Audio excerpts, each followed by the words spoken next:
Permainan tetesan darah di cermin dikenal sebagai ritual terlarang yang hanya beredar melalui bisikan dan catatan usang. Tidak pernah ada aturan tertulis yang jelas, hanya potongan cerita yang diwariskan dari satu orang ke orang lain. Selalu disertai peringatan samar bahwa permainan ini tidak dimaksudkan untuk diselesaikan, melainkan untuk dipanggil. Mereka yang mencobanya seringkali tidak mencari kemenangan, melainkan jawaban, keberanian, atau sensasi menghadapi sesuatu yang tidak kasat mata. Ritual ini dilakukan pada malam hari, ketika rumah berada dalam kondisi paling sunyi dan lampu sengaja dimatikan. Cermin menjadi pusat permainan, bukan sembarang cermin, melainkan cermin tua yang telah lama memantulkan wajah-wajah berbeda sepanjang hidupnya. Di hadapan pantulan sendiri, peserta permainan harus melukai ujung jarinya dan membiarkan darah menetes perlahan ke permukaan kaca. Setiap tetes diyakini menjadi penanda undangan, bukan bagi makhluk tertentu, melainkan bagi sesuatu yang telah lama berdiam di balik pantulan. Pada malam ketika permainan itu dilakukan, udara di dalam rumah terasa lebih berat dari biasanya. Jam dinding berdetak lebih keras, seolah berusaha mengingatkan bahwa waktu terus berjalan dan tidak bisa dihentikan. Cermin di kamar mandi tampak lebih gelap, bukan karena kurang cahaya, melainkan karena pantulan di dalamnya seolah menelan bayangan ruangan. Luka kecil di jari mulai mengalirkan darah. Satu tetes jatuh dan meninggalkan noda merah yang perlahan melebar di permukaan kaca. Pada tetesan pertama, tidak terjadi apa-apa. Pantulan masih menampilkan wajah yang sama, meski mata terlihat sedikit lebih cekung karena kelelahan. Pada tetesan kedua, udara di sekitar cermin menjadi dingin. Embun tipis muncul di sudut kaca, meskipun malam tidak hujan. Pada tetesan ketiga, pantulan mulai bergerak tidak sinkron, seolah cermin terlambat mengikuti gerakan tubuh di depannya. Detak jantung semakin cepat, bukan karena rasa sakit, melainkan karena naluri yang menyadari adanya kesalahan besar.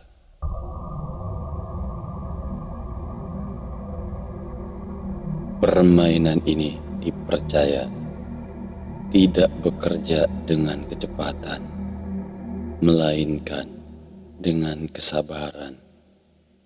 Darah harus menetes perlahan, tidak boleh dipercepat atau diusap.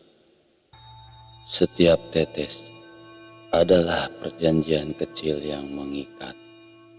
Semakin banyak darah yang jatuh, semakin tipis batas antara dunia nyata dan ruang di balik cermin. Pada tetesan keempat, wajah di dalam pantulan mulai berubah. Kulit tampak pucat keabu-abuan, mata menjadi lebih gelap dan senyum samar muncul tanpa disadari. Cermin bukan sekedar benda mati. Ia menyimpan jejak semua yang pernah berdiri di depannya.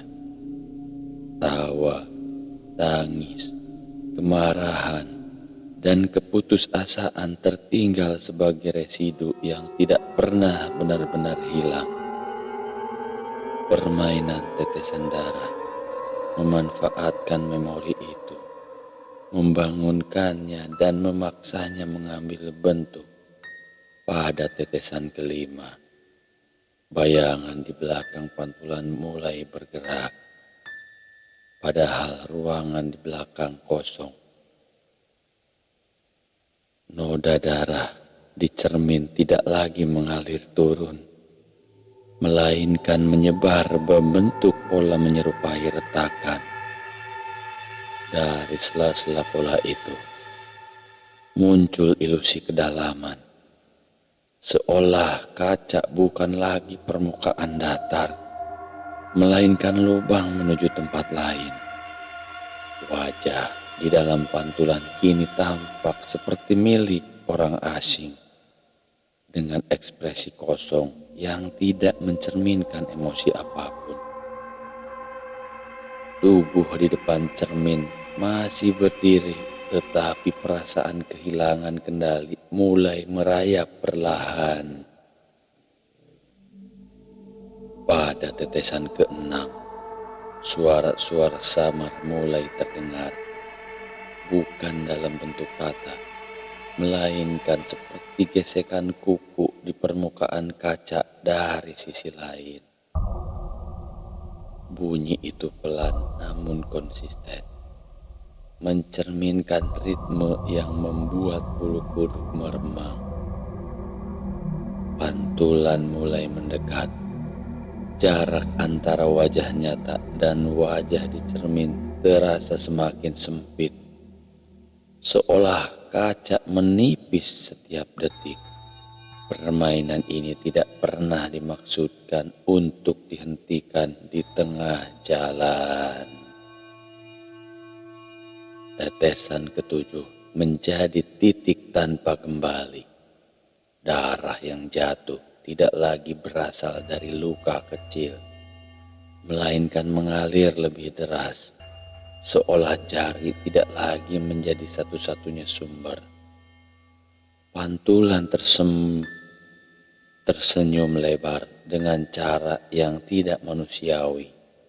Rahangnya terbuka terlalu jauh, matanya menatap tanpa berkedip. Cermin bergetar halus, dan retakan darah membentuk pola menyerupai tangan yang berusaha keluar.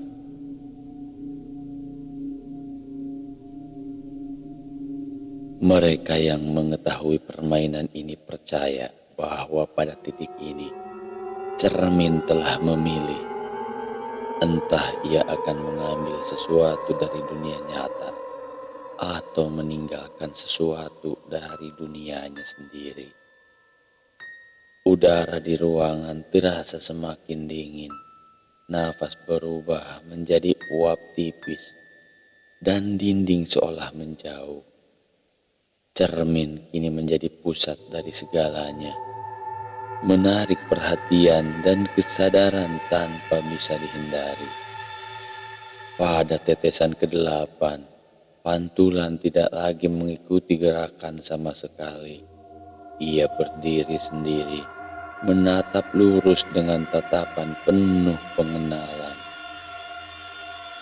Seolah mengenal pemilik wajah di depannya lebih dalam daripada diri sendiri. Darah di kaca mulai mengering, tetapi noda itu tetap bergerak, membentuk simbol-simbol yang tidak pernah dipelajari, namun terasa familiar. Perasaan terperangkap muncul, bukan di dalam ruangan, melainkan di dalam tubuh sendiri. Tetesan ke-9 jarang dicapai oleh siapapun yang selamat. Pada tahap ini, cermin tidak lagi memantulkan, melainkan menampilkan sosok di balik kaca mulai terlihat utuh, dengan tubuh yang menyerupai manusia namun proporsinya sedikit melenceng. Ia berdiri di ruang yang sama, hanya terpisah oleh lapisan tipis yang kini dipenuhi darah.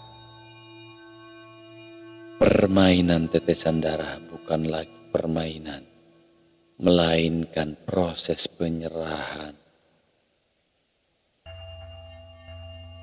Tetesan terakhir tidak selalu terlihat. Kadang tidak ada darah yang jatuh, tetapi rasa kehilangan tiba-tiba menyelimuti ruangan. Cermin kembali jernih, noda menghilang, retakan lenyap, dan pantulan kembali normal. Namun sesuatu telah berubah. Entah wajah di depan cermin yang kini tampak sedikit asing, atau bayangan di dalam kaca yang berkedip terlalu lambat. Keesokan paginya, rumah tampak sama seperti sebelumnya. Tidak ada tanda kerusakan, tidak ada noda darah, tidak ada cermin yang pecah. Namun, permainan tetesan darah tidak pernah benar-benar berakhir. Ia hanya berpindah, menunggu pantulan berikutnya, menunggu seseorang yang cukup berani atau cukup putus asa untuk meneteskan darah dan mengundang sesuatu yang seharusnya tetap berada di balik kaca.